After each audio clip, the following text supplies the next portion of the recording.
क्यों माता काली ने भगवान शिव के ऊपर अपना ही पैर रख दिया? जानबूझ के रख दिया या फिर गलती से रख दिया? तो आइए इसकी असली कहानी बताता हूँ। प्राचीन काल में राक्षस रक्तबीज नाम का एक राक्षस था। उसको एक विशेष वरदान प्राप्त था। जब उसकी रक्त की बूंद गिरती तो उसके जैसा ही एक नया रक्तबीज जन्म ले लेता था। जब नए रक्तबीज का रक्त गिरता तो उसके भी और नए रक्तबीज जन्म ले लेते थे। ऐसे करके करके हजारों नहीं बल्कि सैकड़ों रक्तबीज हो चुके थे। अब उस राक्षस ने पृथ्वी पर इंसानों को ही नहीं बल्कि देवताओं को भी त्रस्त करके रखा था। अब उसे मारना बहुत ही कठिन हो गया था। तभी माँ दुर्गा ने अपने भयंकर क्रोध से एक शक्ति यानी कि माँ काली का जन्म लिया। जैसे ही माँ काली ने युद्ध शुरू किया तो वही हुआ जिसका सभी देवताओं को डर था और सैकड़ों नए रक्त बीज उत्पन्न हो गए। ये देखकर माँ काली का जो क्रोध था उससे 100 गुना ज्यादा बढ़ गया। अब माँ ने जैसे ही उस राक्षस पर त्रिशूल चलाया तो उसका सिर धड़ से अलग हो गया। तुरंत माँ ने अपनी जीभ को बहुत लंबा किया और रक्त बीज के रक्त को गिरने से पहले ही पी लिया। फिर ऐसे ही सभी रक्त बीज का वध करके उनका रक्त पी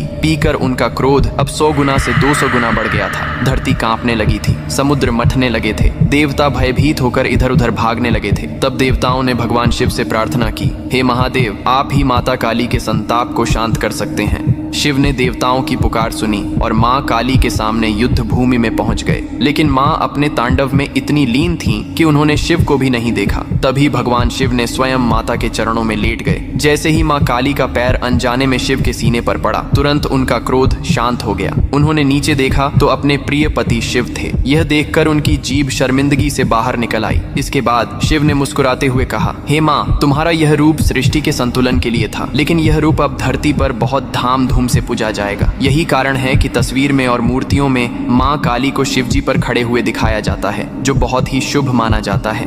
आप अपने घर में माता काली या भगवान शिव की पूजा करने के लिए ये मंदिर खरीद सकते हो, जो कि बहुत सुंदर और अच्छा लगता है। यहाँ टाइप करके आज ही अपने घर मंगाए।